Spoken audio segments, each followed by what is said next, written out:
Nami Banazomam +1 today, 8th days of March. Happy birthday to you, Deray. Àṣírí ṣàwọn lọ́lọ́lọ́dúnmọ́ kó wọ́n fọdọ́ ilé iṣẹ́ àṣemọ̀ mú ní kókó ìpínpẹ́ tí ń pẹ́ lálẹ́ ilẹ̀ yìí wà ní bọ́jọ́ ọlọ́jọ́ lọ láṣẹ ìdùwà.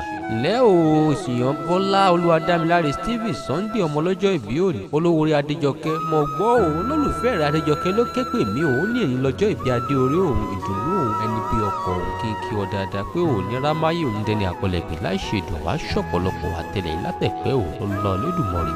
Ǹlẹ́ o ṣìyàn Bọ́lá Olúwadámiláre Stephen Sunday ọmọlọ́jọ́ ìbí òní mo ṣe bí wọn lọmọ olúìlú Ìjẹ̀ṣà.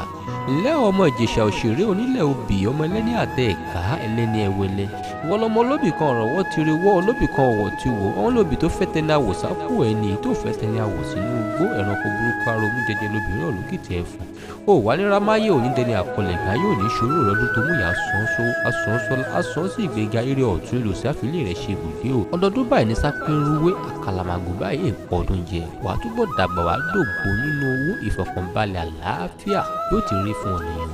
More calendar to destroy. Son of happy birthday to you once again.